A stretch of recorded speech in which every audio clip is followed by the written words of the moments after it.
বাংলাদেশ এমন একটি দেশ হয়ে গেছে যেখানে নারীদের জন্য বিচার নেই।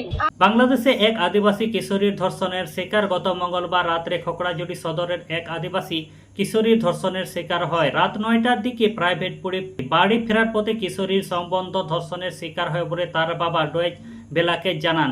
রাত 11টার দিকে অচেতন অবস্থায় একটি ক্ষেত থেকে কিশোরীকে উদ্ধার করা হয়। ওই ধর্ষণের ঘটনায় জড়িতদের গ্রেপ্তার দাবিতে বৃহস্পতিবার অবরোধ কর্মসূচি পালন করা হয় জুমু ছাত্র নেতা। তাদের অভিযোগ 3 জনকে দায়ী করা হলেও পুলিশ মাত্র একজনকে গ্রেপ্তার করেছে। অবরোধের মধ্যে রাত্রে খোকড়াঝুড়ি মহাজন পাড়ায় হামলা হলেও তারা 3 জেলায় অবরোধের ডাকে। জেলা প্রশাসন থেকে 144 ধারা জারি করা হয়। রবিবার গৈমারাতে ব্যাপক সংঘর্ষ ঘটে। ছাত্রী বাবার অভিযোগ করছে ধর্ষণের বিচার দাবিতে আমরা অবরোধ চলমান ছিল। এর মধ্যে খোকড়াঝুড়ির মহাজন পাড়ায় আরো কয়েকটি পাড়ায় হামলা হয়। মাইকে গুজব ছড়ানো হয় মসজিদে হামলা হচ্ছে। পুলিশের হামলায় 3 জনের মৃত্যু হয়েছে, অন্তত 12 জনের মতন আহত হয়েছে। খোকড়াঝুড়ি সদর হাসপাতালে ভর্তি করা হয়েছে।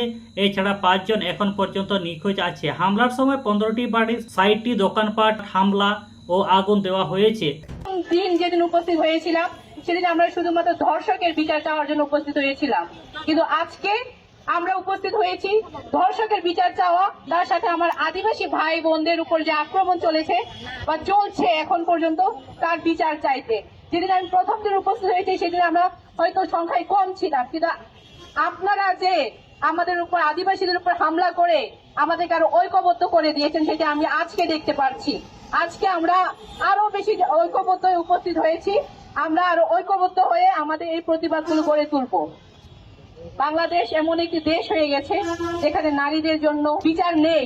আমরা প্রত্যেকবার ধর্ষকের বিচার চাওয়ার জন্য এখানে উপস্থিত হই, কিন্তু তারপরে কি দেখতে পাই, বাংলাদেশ এমন একটি দেশ যেখানে একজন চোরকে ধরে নিয়ে গেলে চোরের জেলের সাজা একজন ধর্ষকের চাইতেও মনে বেশি হয়, কিন্তু একজন ধর্ষকের জেলের সাজা হয় না। সে যদি হয় তারপরে জামিন পেয়ে যায়। কেন একটা নারীর এতটা কম মূল্য কেন এই দেশে?